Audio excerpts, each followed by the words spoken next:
What's up, dudes and dudettes? Welcome to Everybody Podcast. This is a segment we like to call Everybody's TUF, where we take a look at the Ultimate Fighter, UFC's take on a reality TV show. This week we had another semifinal bout. We had Vincent Murdoch against Brady Heastan, and I gotta say, man, Brady Heastan was totally dominant in that fight. Yeah, man, he looked great. It was Jerry and I actually watched it together, and she's like, "Who's your pick?" And I automatically picked Murdoch because I was like, "This guy's the real deal," and he has the experience. That too. Over Brady, definitely had the experience, but then going into the fight, like Murdoch had no answers to anything. Yeah.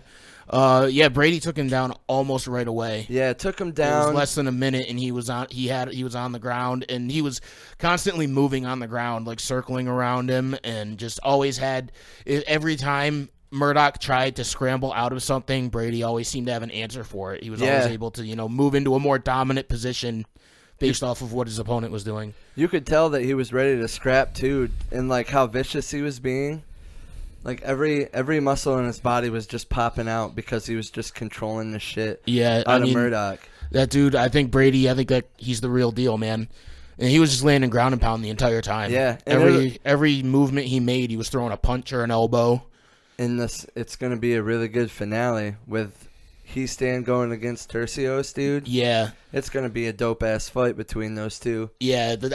Tercios, too, he seems like just the type of guy, I don't think it matters who you put him up against. He's going to he's like a Max Holloway. Yeah, dude. He's like somebody who's probably never going to be in a bad fight. And he's just going to go in there and fucking scrap. That's what he's going to do. That's what he's done in every fight he's had so far. Yeah, I can't wait for these. And I'm glad they're going to be live, too. Do we even have a date for what the fucking... Is it going to be the next week right after the next... Is it going to be 2 weeks from now? I don't know. See, what I was thinking in my head is, like, this shit has got to be over. The finale will probably be before Volkanovski and Ortega's fight in September. Yeah, I'd assume it has to be. I've also was wondering if... maybe they'll just announce it on this week's episode. I was wondering if they were going to have a headliner.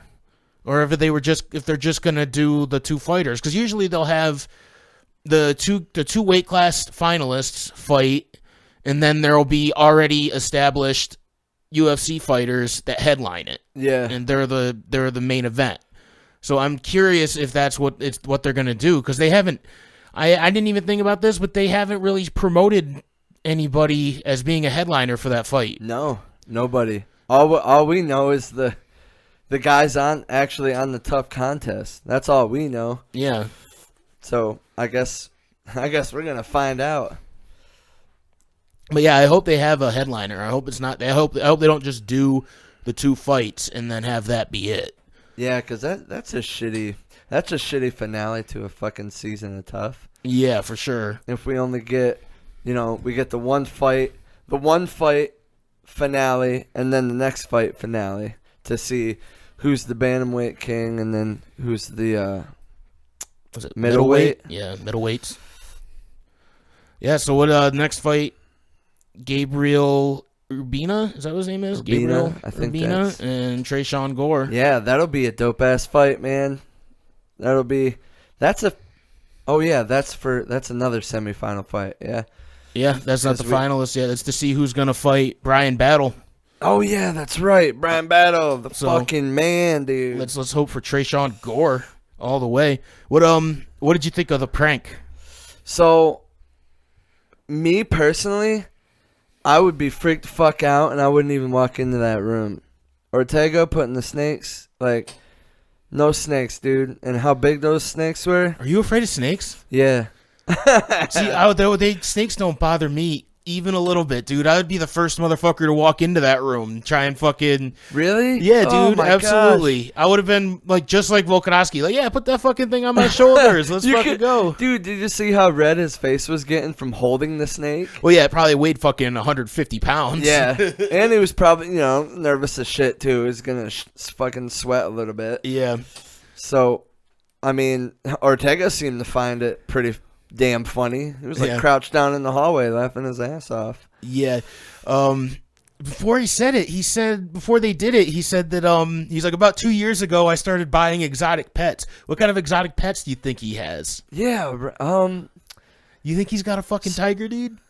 That would be pretty interesting. You think he's got a fucking tiger in his backyard or some shit like that? Do you think he has big snakes like that too? Seeing as how that's the one he wanted to put in the room. I mean, yeah, that would probably be like the safest bet, but he didn't just say snakes. He just said, I've been buying exotic pets. What would you classify as an exotic pet? Just anything that's out of the ordinary, non-domesticated animal. Yeah, I guess. I mean, even some domesticated animals, I suppose, would be considered exotic pets. Yeah, but you're right. Because with a boa python, is that what they're called? Oh, I have no idea. Whatever, like the pythons that you can just buy, a ball python, I think is what they're called. A ball python. The ones you can just buy in the store and keep as a pet.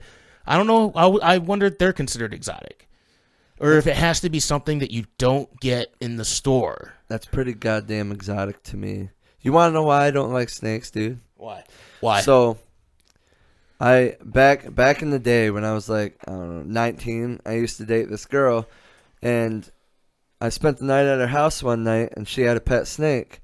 Well, the next morning, she thought it would be funny to put the snake on my chest while I was sleeping, and when I woke up, it was there, and it literally scared it scared the fucking piss out of me, dude. Yeah. I was freaked out, and I was literally laying there stiff as a board, and I just looked over at her, and I was like, get this fucking snake off me. I was so mad and scared at the same time. Yeah. Because they're unpredictable, man. I don't think so. You could tell when a snake's going to bite. Yeah? They draw back. And they have their fucking stance where they're gonna fucking go to bite you. Like they'll kind of curl up a little bit and shake their tail, just like most rattlesnakes that do that. But I don't know. I just like the thing about snakes is why they don't scare me is it's easy for me to tell when one is poisonous. Yeah, because they're like poisonous snakes have since they have the venom glands, their heads are shaped different. Okay. So, if you see a poisonous snake, they've got their head is shaped like that.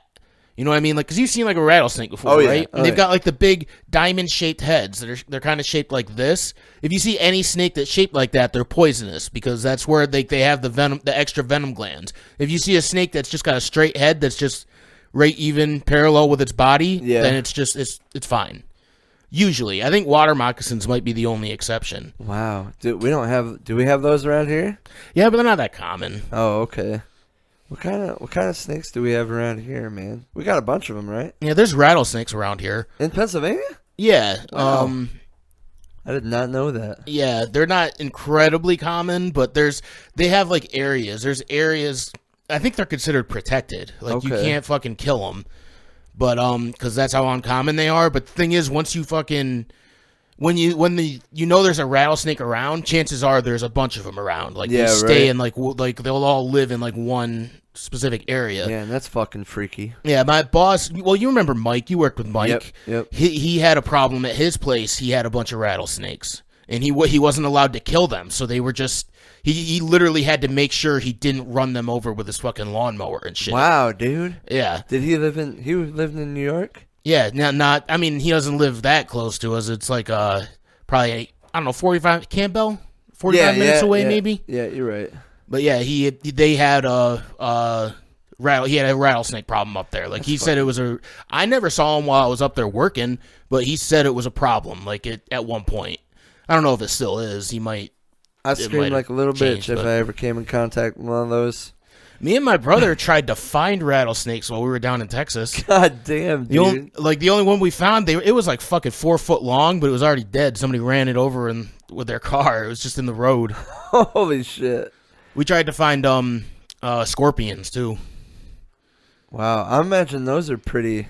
There's probably a pretty big population of those in Texas. Yeah, my uncle was telling me that people will hunt them by going out at night with a black light Apparently they glow underneath a black light, and he said that if you have a big enough black light, you shine it on like a bright enough one, and you shine it on a field, you can just see them, like just fucking hundreds of them just fucking lit up in the field. Well, that's pretty goddamn scary. I actually seen a TikTok video the other day of a guy. He was like saying, "Oh, move to Texas." They said it'd be great. They said, he turned the camera around to his bathroom sink. And there was a couple scorpions in the sink. He's like, literally turned the faucet on, and these bitches come spraying out. That's I was funny. like, fucking scorpions. Scorpions out of the drain, dude. What did they look like? Were they like the look? They were like this big, like dude. that big, and they were like kind of gold around the end, yes, and a little darker in the middle. Yeah, my uncle said that they, like a sting from one of them is just like a really bad wasp sting.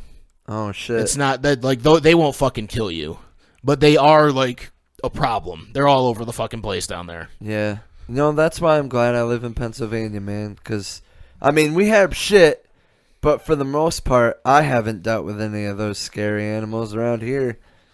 Yeah. I haven't even come in contact with, like, a really scary animal. Like, there was an opossum on the porch one time that I had to shoo away.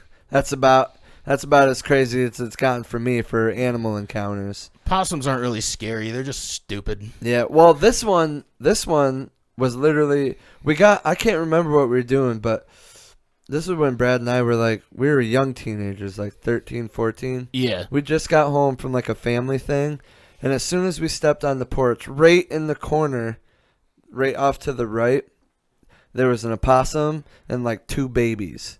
And, like, the opossum was literally just as soon as we walked on the porch, it opened its mouth and just started going. Yeah, they got sharp teeth. They got tiny little sharp teeth. And I was like, that's scary as fuck. And my dad's like, I'll get it. My dad just picks up a broom and it's just like, get out of here. Get out of here. Dude, they're, I guess they're like fucking giant rats. It's like, they're like giant rats. We had one at one point at my parents' house.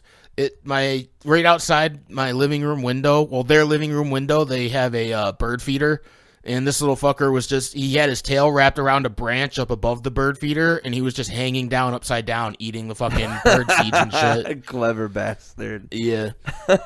So we got a coach's challenge in this episode. It was cornhole. Cornhole, yeah. Out of all things, I thought it would have been something a little more athletic. Yeah, something more physical. But cornhole was the choosing, and whatever coach won got $10,000, and his team would get $1,500, each member of the team, which I thought was pretty badass. And they played to 21 like regular cornhole, and I thought, man, this is going to take up half the fucking show. Yeah. But they cut it up in the scenes, which was great because apparently it was a really slow start. I wonder how long. It took 25 rounds. Really? They went 25 rounds. It showed it up on the last round. It showed the number up on the top right. I didn't even notice.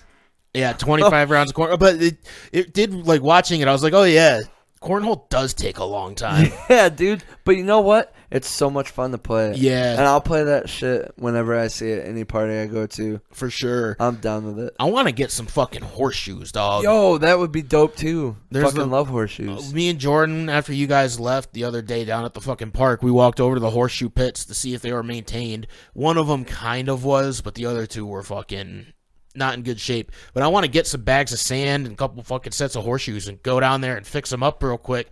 All you got to do is dump a bag of sand around each of them. Yeah. And they'd be fine, but I haven't played horseshoes in such a fucking long time. Dude, the last time I played horseshoes was at one of Jerry's family reunions, like fucking 5 years ago, dude. It's been actually, no, it was at Chris and Kira's, like, wedding. I don't know. It was something to do with their wedding. Renewing their vows or something like that? Yeah, something like that. That's the last time I played horseshoes. And I believe we won. Pretty sure it was me and Chris against a couple other people. Dude, fucking horseshoes is fun, man. So is cornhole. And all those, like, the ladder ball. That game's fucking fun, too. What's ladder ball? I think that's what they call it. And it's you got the stand or whatever, and it's got the three and rungs. You gotta throw the ball on two balls on a string. Yeah, okay. Yeah, that's fun. I like that one. So Ortega's team, or I should say Ortega, won the cornhole, And he did something really generous after winning. He went over and he asked Dana, can I have another $2,000? $2,000. Dana said, yeah, sure. And then Ortega immediately said, take my $10,000 and give it to Volkanovski's team.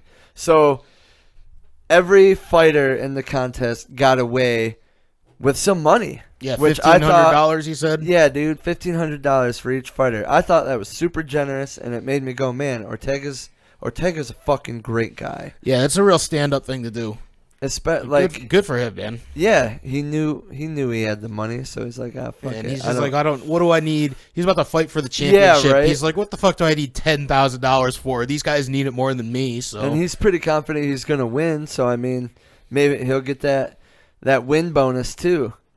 It keeps blowing my mind how short Volkanovski is. Yeah, right. And like, did you know he used to play rugby and was like 205 pounds or something crazy like that? Really? Yeah, I mean, it was either 205 or 225. He used to be really fucking big because he used to play rugby. Yeah, I remember the rugby thing, and I remember getting on Twitter one day, and somebody had shared a picture of when Volkanovski played rugby. But they photoshopped it and made him look really fat, like 200 and I don't know, maybe like a 300-pound Volkanovski. And Volkanovski retweeted it, and he's like, "Guys, this is not what I used to look like." He was like, "I was bigger, but I wasn't this much bigger." Yeah, and I thought it was the funniest thing. He was supposed to be. I heard it on Rogan. I heard Rogan say it, but he said either 225 pounds or 205 pounds. But either way, he's so short, it's so hard to even see how he could get up to 205. Yeah, right? He might look a little silly. I mean, fucking Ortega's got to be at least 6 inches taller than he is. Yeah. Yep. Man, that's going to be a good fight. I'm ready for that one. Who do you got? Isn't it coming up? September 25th. Yeah, so like a month. Yeah. Yep. I want to say Ortega because, like, I don't think I've ever bet against Ortega, to be honest with you. Since his fight with Holloway, even though he got his ass beat, I even bet on him that night. I bet him on the zombie fight. I'm probably going to take him for the Volkanovski fight. Yeah, I mean, he looked so good against Korean Zombie. He did. He outboxed him on the feet. Yeah, and it's just hard to want. It's hard to bet against him with how good he looked against Korean Zombie. You know? Yeah. I do like our Volkanovski though. I was gonna say Volkanovski definitely poses a threat. Being able to beat Max Holloway twice in a row. That's a pretty big statement right there. Yeah, that's a real accomplishment. Because it's fucking Max Holloway. Let's be real. One of the greatest fighters in the fucking UFC. Definitely, he's definitely the best fighter in that division. At least most accomplished fighter in that division. Absolutely. I totally agree. Oh, this episode of TUF, we got a guest appearance from Donald Cerrone. Oh yeah, we almost forgot to say that. Yeah, dude. And I was pumped. I was like, yo. But have you noticed that nobody showed up to guest for Ortega? Yeah, we've got Michael Chiesa and Donald Cerrone for Volkanovski's team, but nobody for Ortega's team. Yeah, nobody seems to like Ortega. I wonder what's up with that. But it sounded like Cerrone was just there at the PI. Yeah, right. And they were like, "Hey, want to come down and talk?" And Volkanovski just saw him. It was like, "Hey, want to come down and talk to the kids?" And that could be how it happened with Chiesa too. You know? Yeah. I mean, it is the fucking apex. The hotel's right there, right? Yeah. The whole fucking thing is right there. Yeah, the whole the Performance Institute and everything. Does Cowboy have a fight coming up? I don't know. I feel like he doesn't. I know Dana White said in the press conference after his last fight. Who the fuck did he fight? It was Nico Price was his last one, right? No, the one that came out in a draw? He had one after that he lost. But it wasn't Gaethje was before Price. Man, I really can't remember who it was. Yeah, I don't remember either. I know he's on like a 5-fight no-win right now. Because Dana White said in one of his post-fight things, he's like, yeah, I'll give him one more shot. Because Cerrone said, let me go back down to 155. Oh, he's going to go back down to 155. Yep. And then Dana White's like, yeah, I'll give you your shot.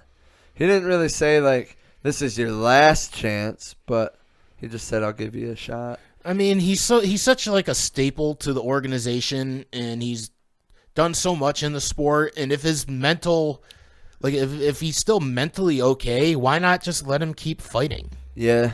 Let him, quote unquote, be a gatekeeper. I know they don't like to be called shit like that, but it's like if he wants to keep doing it, and he seems to want to keep doing it. Yeah. You know, he doesn't. He seems to like. Obviously, he wants to win, but he seems to have that attitude of even if I lose, I still want to keep doing this. So why not just fucking let him do it? Yeah, and he's said it tons of times that he just loves to fight, and he's been with the UFC for so long.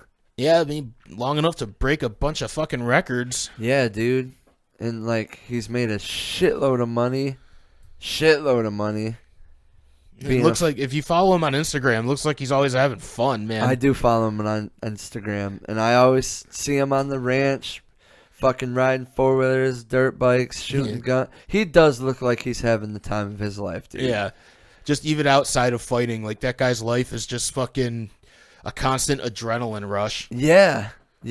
I would, like, I know, like, I call myself an introvert, kind of, but I would like to do that kind of shit. Own my own ranch and just go do whatever I want on that fucking ranch. I mean, when me and Kristen did our top 3 things we do with $1 billion, that was one of my things was I'd buy this hill that we're on right now, just all the land that I can possibly get a hold of, and I would buy some four-wheelers and side-by-sides, and I would and probably like a fucking skid steer and shit, and I would just make trails and find the old trails that I used to ride when I was a kid, and I would just make this whole fucking hill my fucking hill full of dirt bike and four-wheeler trails and shit. You could, like, rent out four-wheelers and shit and, have people... Kristen said that, and I was like, if I have $1 billion, I don't need to make money. Fuck all those people. It's for me and my friends. Hell yeah, dude.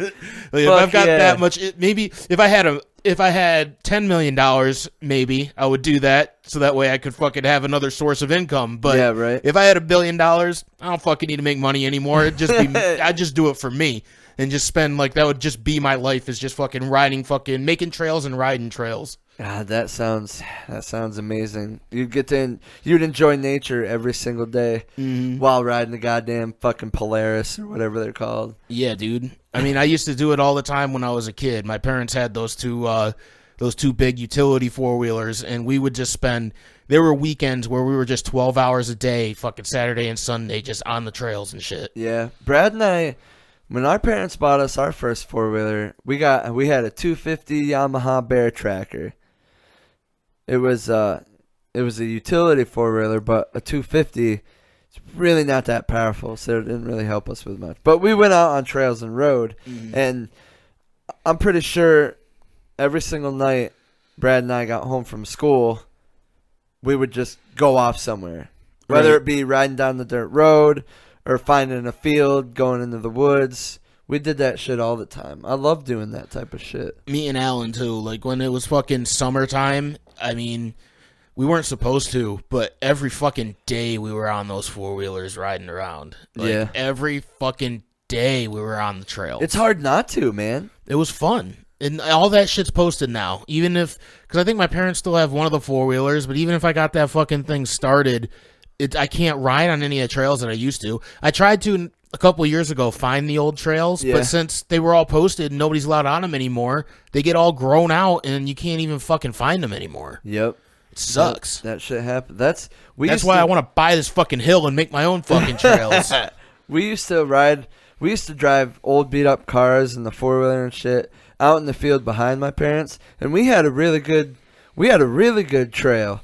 But then we stopped driving the car. The four-wheeler, like, you know, we all moved out and shit, and my parents didn't really ride the four-wheeler a lot, so... Yeah, it's not like you can take the four-wheeler up to Elmira, to your fucking apartment up there, you know? And, like, now, when we go look at the field now, you wouldn't even be able to tell that there used to be a trail there. Right. There's all kinds of... It's mostly weeds. My dad tries to keep cut down all the trees that try to grow out there. Yeah. But it's mostly just... I mean, that's the way the trails that we used to ride are now, too. Like, I could kind of find some of them just because I have such a fucking solid memory of where they were because I drove on them so many times. But if you had never seen those trails, you wouldn't be like, oh, that's a 4-wheeler trail. Yeah. It's almost like, because it's through the woods, it's almost like you're just trying now at this point to find the right way through the trees. You know, you're just trying to find the trees that you can fit through because there's no trail there anymore. Yep. That's how it is. So what would you rate this episode? I'll give it a 4 out of 5 because it seemed like they actually did stuff in it. Like they put a lot of, like, having Cowboy be there, doing the coaches challenge. It seemed like there was actually some substance to it. Yep, I was gonna say the exact same thing. I really enjoyed seeing Donald Cerrone there. He's probably one of my top fighters too. I just really like the guy. He's got a great outlook on life, great personality, and he's a legend, dude. I thought fucking legend of the sport. Yeah, dude. I thought it was really cool that they played cornhole. Like I said, I thought it would have been something more athletic, but it was cool. And then the dominant performance that Brady Heastan put on, it was fucking fantastic. And shout out to Ortega for being a fucking cool ass dude and giving away his money to the other team. Shout out to T-City. All right, that's been everybody's tough. Be sure to like, comment, share, subscribe. Get us out there. We want to build this channel a little bit. I'm Chad. This is Cody saying peace. Peace.